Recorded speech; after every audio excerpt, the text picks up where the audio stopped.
Har bitta kasal Allohdan keladi. 2024-yil yanvar oyida turmush o'rtog'im gemorragik insult bo'lib 16-больницada yotib chiqdilar.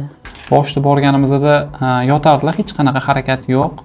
Eng qizig'i oila a'zolari bizga shunaqa aytib berishdiki, o'sha doktorlarning o'zligi aytishgan, tayyorgarlik ko'ravringlar, uzoq yashamanglar degan mazmunda doktorlarning gapi, ularga bitta travma bo'lgan. Keyin qarindosh urug'liga aytishgan, o'sha yashamaydi turibdi doktorlar nima qilasan unga qarab degan mazmun. U yana bitta travma bo'lgan. O'sha oilalarda o'sha ancha muammo bo'lib qolgan bu gaplardan keyin, lekin shunda ham to'xtamasdan ancha harakat qilishdi. Reabilitatsiyani o'sha vaqtidan boshlandi. Gemorragik insultni og'ir bosqichini o'tkazganlar.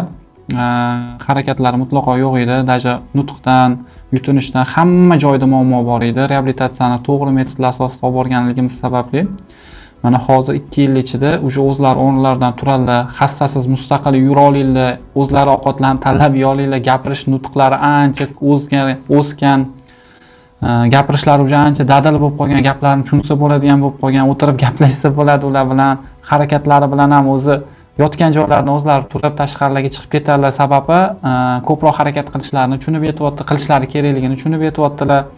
Shunda ham harakatlarni ko'paytirib, o'zlari aktivlarda, hovliga chiqib aylanib yuradilar. Endi ehtiyot shart xasta bolalar, u xastasiz ham yura olinglar. Biz ham aytardik, oldilarda bu kun bo'lsa yoki xasta bilan yursalar deb tayyorlaganimizning sababli xastada yuradilar asosan, hovlilarni aylanib yuradilar. Hozirgi ahvollari juda ham zo'r, lekin bu ozmuncha mashaqqatli ish bo'lmagan, chunki reabilitatsiyalari juda uzoq davom etdi, ularni sekin-sekinlik bilan tiklandi. Juda ko'p muolajalar qildik, ko'p mutaxassislar ishladik ular bilan, igloterapiya ham qildik, logoped ham ishladi. Reabilitolog mutaxassislarimiz tinimsiz ishladi. Mana hozirgi paytda shu natijaga erishganimiz o'zi bir katta yutuq bo'lsa, yana bizga motivatsiya oladigan joyimiz oila a'zolari bizani chin dildan duo qilib xursand bo'lishganligini ko'rganimiz bizani 2 karra xursand qiladi. Bundan keyin ham o'zimizning ishimiz edi. Yana ham yengillik qilib patsientlarimizni tezroq oyog'iga turadigan metodlarni, yengil yo'llarni ularda tatbiq qilib, inshaalloh tuzalishligiga sababchi bo'lib kelamiz.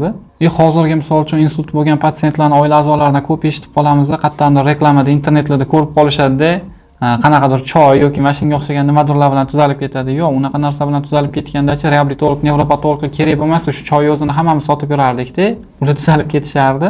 Men aytmoqchi bo'lganim, o'zi aslida nevropatolog parallelni ishlaydigan bo'lsa reabilitolog bilan eng zo'r insultdan keyingi yechim shu bo'ladi.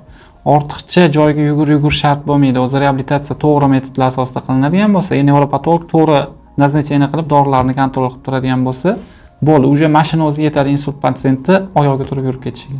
Agar sizlarga ham Toshkent shahri ichida uylardan chiqmagan holatda reabilitatsiya muolajalari kerak bo'ladigan bo'lsa, o'zimiz qilib beramiz. Inshaalloh o'sha patsientimizni yana oyog'iga turg'izib, sog'lom turmush tarziga qaytishlariga yordam beramiz.